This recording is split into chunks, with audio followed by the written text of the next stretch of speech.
ตายาနေတဲ့နေ့တစ်နေ့မှာတော့မောင်နီနဲ့မယ်ပြတော့ပန်းချံတစ်ခုထဲမှာချိန်တွေ့နေခဲ့ပါတယ်ရှိရနော်အဲ့နေတော့အဲ့လူကြီးကတအားရှိရတာ။ဟုတ်ပါကိုရဲ့ရီရလွန်းလို့ဦးရေတောင်အာကာသပေါ်ရောက်ကုန်ပြီ။နှစ်ယောက်သားချိန်တွေ့ရီလိုဝပြီးတဲ့နောက်တော့အိမ်ကိုပြန်ဖို့ထွက်လာခဲ့ပါတယ်ချစ်ရောအိမ်မှာဘာလုပ်မှလဲ ။ game ဆော့မယ်လေ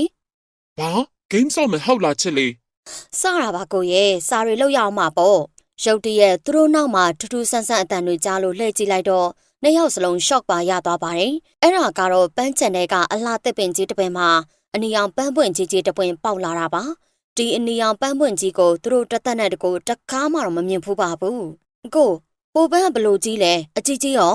ာကိုလည်းမသိဘူးချစ်လေးဒီလိုပန်းမျိုးတစ်ခါမှမမြင်ဘူးပါကွာမသိလဲအနီးကကြည့်ကြတာပေါ့ဒီလိုထူးဆန်းတဲ့ပန်းရောင်းစားရင်ပတ်စံများရမှထက်နိုင်အဲ့လိုနဲ့နှစ်ယောက်သားဘာကူမှကိူးမဆိုင်ပဲပန်းကိုအနီးကသွားကြည့်လိုက်ပါတယ်ဒါပေမဲ့နောက်ထပ်အတန်တွေထပ်ထွက်လာပြီးတစ်ပင်ပေါ်မှာပန်းအနီအောင်အပွင့်ကြီးတွေထွက်လာပါတယ်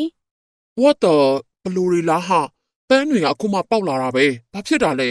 တစ်ပင်တွေတိုင်းမှာပန်းအနီတွေကတပွင့်မျိုးတပွင့်ထွက်လာတာပါမောင်နီလည်းကြောင်ပြီးပါရီဖြစ်သွားတာပေါ့ချစ်လေးပန်းတွေကမြင်များလာရင်နော်တခုခုတော့တခုခုပဲဟုတ်တယ်ကိုဒီတိုင်းဆို yes scan အကြောင်းကြားမှရမယ်ဒါမယိုးတောင်းတော့ပန်းချံတွေကရှိသမျှတစ်ပင်တိုင်းပေါ်ကိုအနီအောင်ပန်းတွေဆက်တိုက်ပေါ်လာတာပါပန်းတွေဘလို့ပေါက်လာလဲဆိုတာဘလို့နီးနေမှမသိနိုင်ပေမဲ့ပန်းတွေကတစ်ပင်ပေါ်မှာပဲပေါက်တာပါဒီနောက်မှာတော့လေတွေကတအားကိုတိုက်လာပါတယ်ဟာလေတွေရမ်းတိုက်နေပြီနော်ချစ်လေးလောက်ပါအောင်ကွာဘာဖြစ်နေရလဲမသိဘူးဟိုးငိမ်သွားပြီတော်ပါသေးတယ်ကိုရဲ့ဒါပေမဲ့ရုတ်တရက်မျက်လုံးတွေပြူးကုန်ပါလေရောအဲ့ဒါကတော့ပန်းချံနေရာတစ်ခုလုံးအပန်းရောင်ခိုးငွေတွေနဲ့ဖြစ်သွားတာပါဘာလို့ဖြစ်သွားတာလဲဆိုရင်စောနာကပန်းအနီကြီးတွေကနေအခိုးငွေတွေထွက်လာပြီးအခုလိုအပန်းရောင်ငွေတွေဖြစ်နေရပါဘလောက်ထိတောင်ကျန်းလဲဆိုရင်ကောင်းကင်ကြီးပါအပန်းရောင်ဖြစ်သွားတဲ့အထိကျန်းနေရပါအတော်ဆိုးပါပဲ Oh my god ဘာဖြစ်နေရလဲကိုရဲ့တခုခုလုံးလေဒီတိုင်းနေလို့မရဘူးလေဒါပေမဲ့လည်းဒီပန်းရောင်ငွေတွေကိုရှူမိတာနဲ့မောင်နီရောမယ်ပြရောမှတ်တက်တော်မရက်နိုင်တော့ပဲလဲကျသွားပါတယ်။နှစ်ယောက်စလုံးလေးဘက်ကြီးတွေထောက်နေရပေါ့။နောက်ဆုံးမှာတော့တတိတွေပါလစ်သွားတဲ့အထိဖြစ်သွားတာပါ။ဒါပေမဲ့ရုတ်တရက်နှစ်ယောက်လုံးပြန်ထလာပါတယ်။အဲ့လိုထလာရဲဆိုပေမဲ့သူတို့ကတာမန်မဟုတ်တော့ပါဘူး။အသီးစိတ်တွေပြောင်းဖုတ်ကောင်စိတ်တွေရောက်ပြီးလူသားကိုအလူလဲပူးတွဲစားချင်လာတာပါလူသားစားချင်တယ်လူသားစားမယ်ဟုတ်တယ်လူသားစားမယ်လူသားကိုစားချင်နေပြီမရတော့ဘူးစားမယ်ဝါမယ်ဟေးပန်းချံထဲကပင်တိုင်းမှာအနီအောင်ပန်းတွေပေါက်နေပြီးအဲ့ဒီပန်းတွေတိုင်းကလည်းပန်းရောင်ငွေတွေထုတ်လွှတ်နေပါတယ်။ပန်းချံထဲတင်မဟုတ်ပါဘူး။ဆာမူရိုင်းနန်းတော်အနီးမှာလည်းအဲ့လိုပန်းတွေကပေါက်နေရပါ။အဲ့ဒါကြောင့်ဆာမူရိုင်းနန်းတော်ကခေါင်းရင်ကြီးလဲ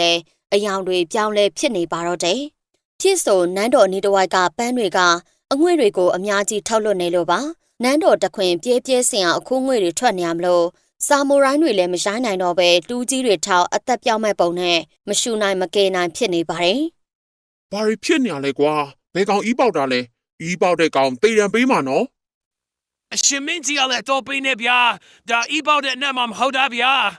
အခုတော့ဘရင်ရောနောက်လိုက်နောက်ပါရီရောတတိလစ်သွားပါပြီဒါပေမဲ့လူသားစားချင်တယ်ငါ့လူသားဟင်းစက်တာဆန်ကွာ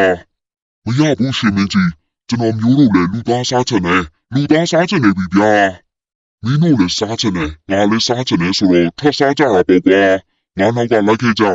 အနီရောင်ပန်းအခိုးငွေတွေကတလောက်တင်မဟုတ်သေးပါဘူးကဘာအရရက်မှာပေါက်နေတာမလို့စင်တွဲလာနန်းတော်မှာလည်းအယောင်တွေပြောင်းလဲကုန်ပါပြီဟာဘာရီလဲဘာနန့်ကြီးလဲ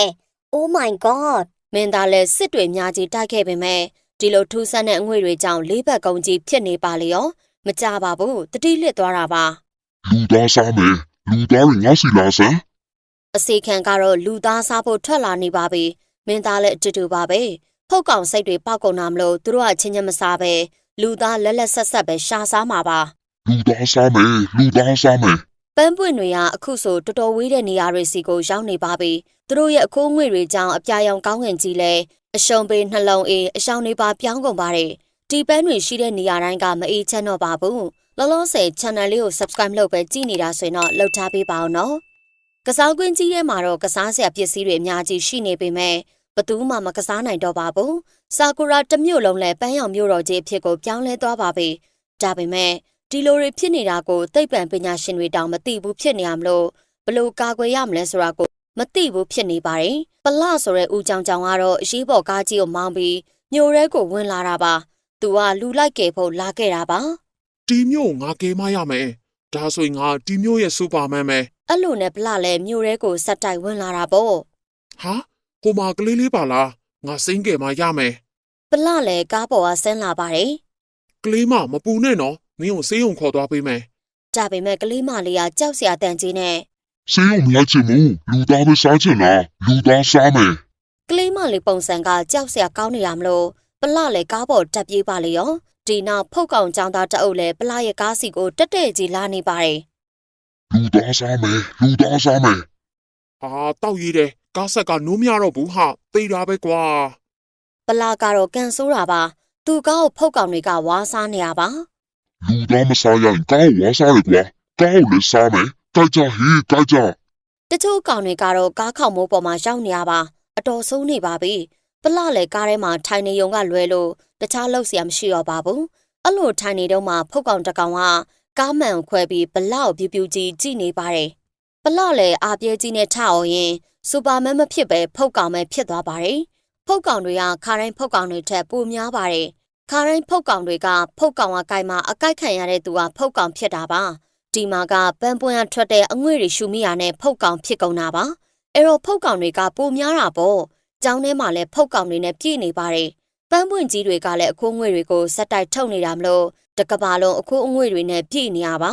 ဒါကြောင့်လွတ်မြောက်မဲ့နေရဆိုတာကမရှိသလောက်ပါပဲပိုဆိုးတာကပန်းပွင့်တွေကအခုဆိုရင်တိုက်ကြီးတွေပေါ်မှာတောင်ပေါက်လာတာပါတီပန်းတွေဘလို့ပေါက်လာလဲဘသူကလောက်ကြလဲဘာလို့လဲဆိုတာကတော့ဘသူမှမသိကြသလိုအမလည်းမသိပါဘူးရှင်အဲ့တော့ချစ်ပရိသတ်ကြီးတို့ကသိတယ်ဆိုရင်တော့ comment မှာမှန်းခဲ့ပေးပါအောင်နော်ဆာကူရာဇလန်းတွေကြိုက်တဲ့သူတွေက channel လေးကို subscribe လုပ်ထားပေးပါနော်ဒီ channel မှာဆာကူရာဇလန်းကောင်းတဲ့အများကြီးကိုတင်ဆက်ပေးပါမယ်ရှင်အားလုံးပဲ sweet တီစင်ပါပါနော်ကျမကြီးလည်း queue ဆိုင်ကြပါရှင်